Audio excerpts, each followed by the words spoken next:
Guys, speaking of Ireland, let's talk about the big news Yeah. of the day. This morning, a rare Saturday morning breaking news, at least Saturday morning here in the United States. Dare I say, Dana White's been doing a lot more Yeah. promoting lately, a lot Yeah. more, a lot He more has. hullabaloo over the big announcements. I don't know why that is, but it's lovely. He announces, Pete, that the Notorious One is coming back first on Tough. It's going to begin airing here in the United States on ESPN television, so ESPN Linear and ESPN Plus, May 30th to August 15th. And then the plan is they will fight in the third quarter. Last I heard, September. We did a quick Twitter Spaces thing in the morning just to try it out. No one get crazy. But I said, we were talking about the weight. Wasn't sure. I've confirmed it's 170. We knew it was 170. Yeah, but I just wanted confirmation just to, to be 100%. And so that's an interesting little wrinkle there, especially for Chandler, who isn't used to What's my disadvantage? But now that you've had, a few hours to think about it, just the whole situation, like the way they're bringing him back, they're putting him on Tough. He's back to coaching there. He did it, of course, back in the day. It was 2015 with Uriah Faber. They didn't end up fighting, of course. ESPN, again, I know you don't care about the TV stuff, but it is a pretty big deal that they're putting it on like the actual channel, right? That's pretty. I mean, yeah, you have to stop with this. I don't care. Say that. It's because the Tony Romo thing the other day. Like, you don't know who Tony Romo is. You don't Say know that. who Shit. You say that. Oh, by the way, yeah. afterwards, he tells me, Chuck, afterwards that he does have BBC. Like they're mocking me that I said No. and then he tells me afterwards No. You see, look, that he didn't have the BBC iPlayer. He's always making Forget people. it. He's always making people say things. This guy. What happened was, I said iPlayer. I went back and listened to it as well. That's what I said. Do you want to bet money on this? Okay, like what the fuck is the BBC iPlayer? I've never even heard of. I mean, I thought you watched these broadcasts. They said it several times during the Bellator broadcast today. I mean, Anyway. my God. Do you not know how important this is? It sounds like an iPod from like 2007. That's what it is. What do you think of the whole thing? That's what it is. Bringing it back as a coach on Tough, 170 against Chandler. Of all the options out there, what do you make of it, PT? Yeah, I think that we said, I think 2 months ago, I think that would be the fight that would appeal to Conor the most. He's had great success against shorter opponents. Look, the way it's all come together, it's a balancing act here. Like, okay, in theory, you're like, okay, he goes into Usada pool, he's ready in September. That's 6 months at 2's test. That's fine. But to get everything lined up here perfectly with a guy who is, at one stage was bigger than the UFC, bigger than the whole sport, I think it's going to be tough. I don't think there's any guarantee that Conor definitely fights this year. There's a lot of hoops to jump through. It's a great thing for them to have to say this is coming, but we have a long way to go before I'll be confident that Conor McGregor is fighting this year. Really? Yeah. I have not staked his house on it. What are you talking about? Yeah. Of course. I mean, Jesus, I know this is crazy for me to still question after cabinet statement, but I do still think a lot of things have to happen. Like, this is a pretty brutal injury he's coming back from. I've seen no sign of a camp situation for Conor, and obviously he's been very busy and he's a mile out from the fight. He doesn't need to be in a camp, but I think a lot has to happen here. And then again, it's his body. It's a guy who is coming into the last fights of his career, you'd imagine, at this stage. The guy's been fighting already for nearly 20 years at this stage, So I think we have a long way to go before you'll be like, definitely Conor's fight, and this fight is going to happen. Okay. Chuck, Yes. PT's clearly being a negative Nancy, all good in the hood. He's been like that. It's not negative. It's being a realist. I mean, this is what happens when you force someone to stay up till 4 a.m. to watch Bellator. I get it. Fuck this sport. What do you think of the Sad matchup, ending though? coming your way. Is this, because again, they could have put him in there against anyone, and they could have put him in there against Tony Ferguson. Yeah. Maybe Chandler's still a guy who I know he is coming off a loss to Dustin Poirier, and I know he lost to Charles Oliveira, but he was that close to becoming a UFC champion. He's kind of a kill or be killed guy. He's probably not going to wrestle him, even though he should wrestle him, because he just wants to be, a fan favorite at this point. What do you think of the matchup? And of course, with the added wrinkle that it's at 170, which isn't his natural weight. Right.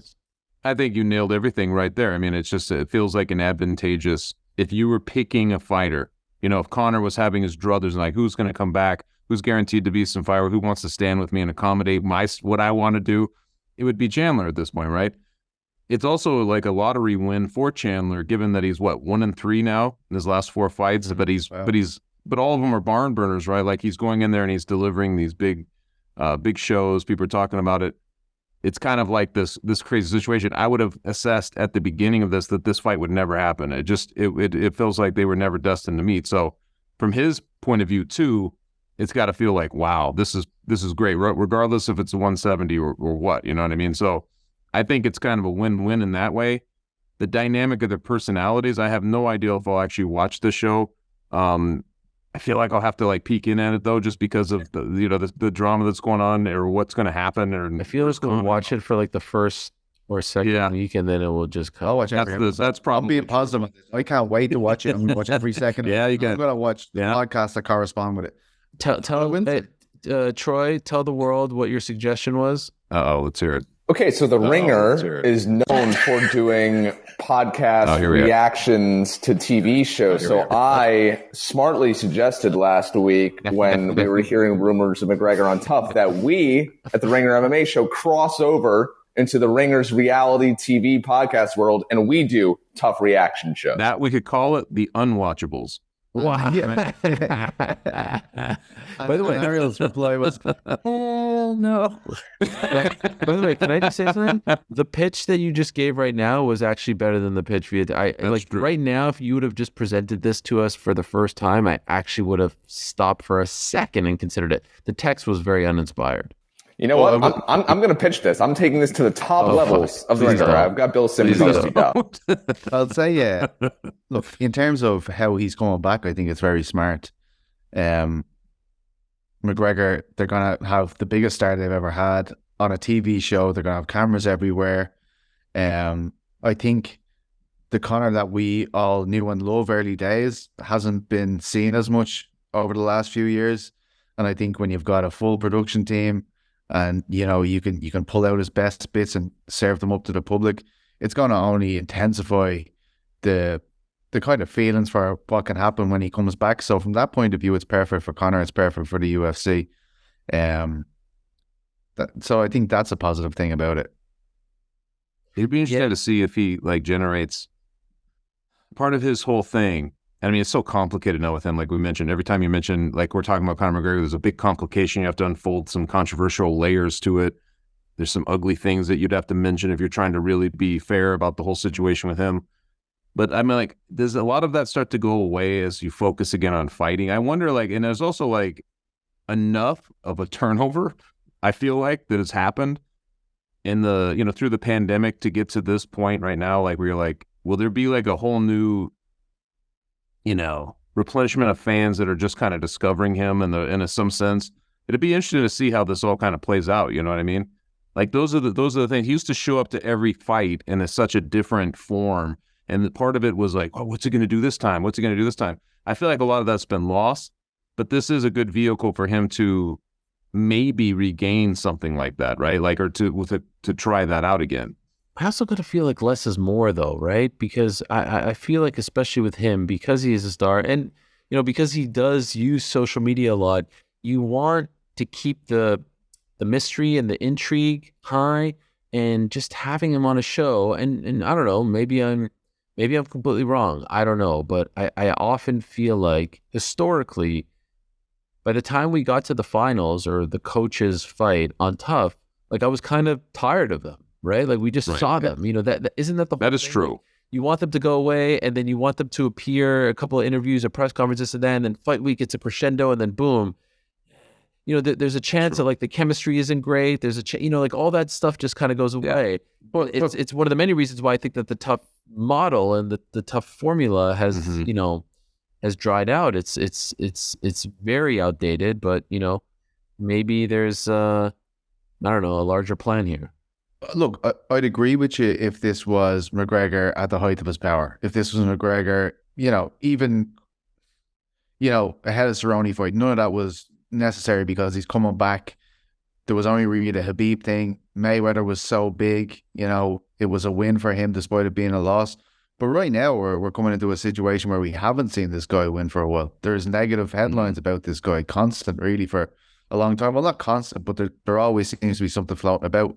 They need to do their best to rebuild the image of Conor. And I think the best way they can do that is having him in front of a camera as much as possible to give people, a new thing to talk about. And they can do that every week up until the fight. I think it's far better of a gradual kind of red carpet back into the sport. You know what I mean? Like, rather than hijacking a title and putting those guys. I hate when they do that, when they're like, oh, we're going to do, these are going to be the tough guys. You're supposed to be excited about it, but they're putting two people who should be active, you know what I mean, into the situation where you're guaranteed now to, like, you won't see them again for months and months and months. I hate when they do that. This makes more sense to the way it should be, probably, like for a guy like Conor who's coming back. So I will say that. I just feel like the franchise itself is so tired. You have to overcome so much just to want to even tune in to go through it, you know what I mean? So, but that's just my own personal thing from having watched it since Tough 1, Well, if there's one guy who has the star power to revive this brand, it's him, right? True. For the casuals, I could just see the Sports Center and the ESPN social media accounts just like pumping out all this shit every week about it. Yeah. They're going to eat it up. They're going to love it. And Chandler's going to be the perfect foil. And I don't say foil in a negative way, although I do see them kind of butting heads. I don't, but I don't want a Cerrone situation where they're like, no, buddy. I hope not. But look, today, like, he comes out with his own announce video. He's doing media on a Saturday. Yeah. He was ready for this, and he's in many ways the perfect guy here. I don't know which route, to your point, PT, that they're going to take in terms of like their relationship, but I can't see it being super friendly. I don't know, because he's not a legend like Cerrone in that, like, Conor's going to try to be respectful towards him. I think over time Conor might even get annoyed of some of his like motivational. But is Conor capable of being that guy? The guy he was in. Look, he had so many infamous one-liners from the Uriah Faber one. He was the court jester. I don't know. It's hard. You're building the drama right now. PC.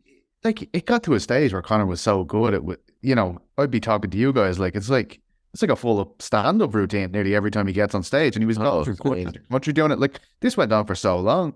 People were cheering into his press conferences as if they were fights. So his bar is already astronomically high in terms of what people are expecting of him. So maybe in that regard, what you were saying kind of hits me, Ariel, in terms of, is it overkill? If he's showing up and they're like, come on, tell a joke, Conor, to say something wacky. It's Do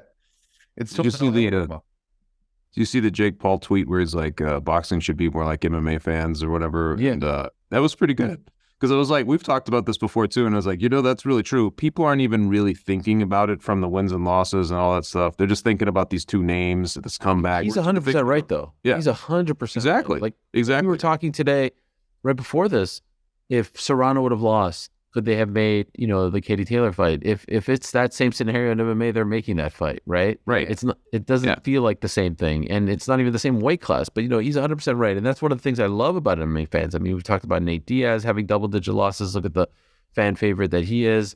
So I'm curious to see how the next few months go. He has to re-enter the pool, but the plan is for them to fight. Also, how's he going to look after an injury like that? Like, often you don't come back looking the same, right? Looks pretty real to me.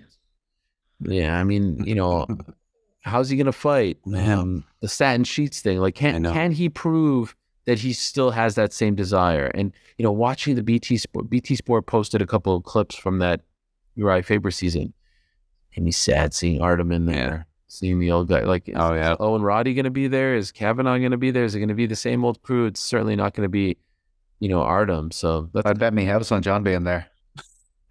Don't be there. Yeah, but you're right. Owen? I don't see Owen around. I'd like Owen to be there.